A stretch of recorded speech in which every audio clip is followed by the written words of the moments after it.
কেমন লাগছে আমার সঙ্গে আড্ডা মেরে? It's an honour. কিছুটা নার্ভাস আসলে। না, হওয়ারই কথা আমার সাথে আড্ডা মেরে নার্ভাস হওয়ার। আমি ক্যামেরার জন্য নার্ভাস আসলে। ও আচ্ছা, রাইট। এনিওয়ে, যাক, তো আজহার, একটা ইম্পর্টেন্ট টপিক ইসলামে আছে যেটা মনে হয় আমাদের কথা বলা উচিত, সেটা হচ্ছে গীবত। আমরা অনেকেই, বিশেষ করে যারা ইসলামিক টার্মিনোলজিস নিয়ে এগুলো জানি আর কি, বাংলা ভাষায় আমরা গীবত কথাটা অনেক শুনি, পর নিন্দা করা, গীবত করা, এটা ইসলামে হারাম, কিন্তু কনসেপ্টটা অনেক কাছে ক্লিয়ার না। আমরা অনেকেই জানি এটা খারাপ কথা, কারোর ব্যাপারে মন্দ কিছু বলা, কিন্তু অনেক সময় অনেকে ডিফেন্ড করেন এটা বলে যে না, কিন্তু আমি যেটা বলছি সেটা তো সত্যি। বাট ইন রিয়ালিটি আমরা হাদিসে এক্স্যাক্টলি এই কথাটাই পাই যে সেটা সত্যি হলেই গীবত। কারোর ব্যাপারে আমি এমন কিছু বললাম যেটা সত্যি, কিন্তু সেটা তার সামনে বললে, ইন আদার ওয়ার্ডস তার পেট পেছনে বলছি, তার সামনে বলে সে পছন্দ করতো না, আর সেটা মিথ্যা হলে সেটা আরও সিরিয়াস একটা মানে অফেন্স হতো। রাইট। আমরা যদি আমাদের সমাজে দেখি যে গীবত জিনিসটা না হলে যেন আমাদের চলেই না, এরকম একটা অবস্থায় চলেছে, তাই না? আমরা গীবত করে খুব মজা পাই, খুব এন্টারটেইনিং কিন্তু আসলে গীবত করাটা, যে দুজন মিলে আমরা আরেকজনের ব্যাপারে অনেক ভালো মন্দ বলছি আর কি, তার নেগেটিভ সাইডগুলো তুলে আনছি, এটা খুব মজা দেয় আসলে। কিন্তু এটা ইসলাম একদমই সাপোর্ট করে না, বিকজ এখান থেকে প্রোডাক্টিভ কিছুই আসে না। যাকে নিয়ে সমালোচনা করছি, যার ব্যাপারে বাজে মন্তব্য করছি, তার কোনো হেল্প হচ্ছে না, এবং আমরা যারা কথা বলছি তার তো কোনো হেল্প হচ্ছেই না। So we should do something about it. এটার সাথে আমরা অনেক সময় একটা এক্সপ্রেশন ইউজ করি, জুসি গল্প, and which is very interesting, কারণ আমাদের হাদিসেই আসছে যে উইচ ইজ ভেরি গ্রাফিক একটা ডিসক্রিপশন, যে গীবতকে কিন্তু আসলে একজনের মৃত ভাইয়ের মাংস খাওয়ার সাথে তুলনা করা হয়েছে। এবং অনেক সময় যারা প্রথমবার একটু শুনেন ভাবেন যে এত গ্রাফিক ডিসক্রিপশন দেওয়ার কারণটা কি, এবং I think it's very important to realise যে আমরা এই কনসেপ্টটা, একজন মৃত ভাই বাদ দেন, একজন মৃত মানুষের মাংস খেয়ে ফেলছি, এটা চিন্তা করতে আমাদের যেরকম খুব ডিস্টার্বিং লাগে, রিপালসিভ লাগে, গীবতের ব্যাপারে কিন্তু এতটা we don't feel that way. And perhaps this is the wisdom, যে আমাদের এতটাই রিপালসিভ লাগার কথা, আমাদের অ্যাপ্রোচ করার কথা। অ্যান্ড আই থিঙ্ক এই পিকচারটা মাথায় আসলে, যখনই আমরা গীবত করতে যাচ্ছি বা ইভেন করে ফেললাম, খেয়াল করিনি করে ফেললাম, কিন্তু তারপরে যে আমরা যদি আমরা এই কথাটা চিন্তা করি, what I have done is I have actually literally eaten a corpses meat, তখন কিন্তু আমরা আসলে অনুশোচনা বোধও করবো এবং কিছুটা হয়তো সরে আসবো ইনশাআল্লাহ। সেটা আমার মনে হয় যে আমাদের প্র্যাকটিক্যাল লাইফে আমরা যদি দেখি যে বিভিন্ন সময় একটা পরিবেশ তৈরি হয় যেখানে গিয়ে এই গীবতগুলো আস্তে আস্তে আমাদের আড্ডায় চলে আসে।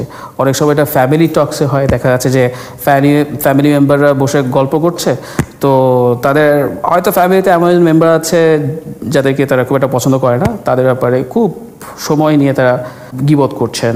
অফিস আদালত অনেক সময় হয়ে থাকে যে কলিগসদের নিয়ে, যে কলিগস অ্যাবসেন্ট তাকে নিয়ে গীবত হচ্ছে। ইউনিভার্সিটি, স্কুল, কলেজে হয় যে আমাদের যে ফ্রেন্ডসরা, আমাদের যে ছাত্ররা অ্যাবসেন্ট বা ওই মুহূর্তে আড্ডায় নাই, তাদেরকে আমরা নিয়ে নেগেটিভ কথা বলছি, কিন্তু সামনে আসলে আর তার সাথে ঠিক ওই একই ব্যাপারগুলো তাকে আমরা জানাচ্ছি না। সো ইন টার্মস বোঝা যাচ্ছে যে অ্যাকচুয়ালি তাকে কারেক্টিভ কোনো মেজারমেন্ট দেওয়াটা আমাদের ইচ্ছা না, তাকে কারেক্ট করাটা, তাকে সংশোধনের সুযোগ দেওয়া, যদি সত্যি তার মাঝে সেই নেগেটিভ ব্যাপারটা থেকে থাকে, তাকে ঠিক করাটা অ্যাকচুয়ালি আমাদের ইচ্ছা না, বরং তার এই নেগেটিভ সাইডটা থেকে মজা নেওয়াটাই মূল উদ্দেশ্য।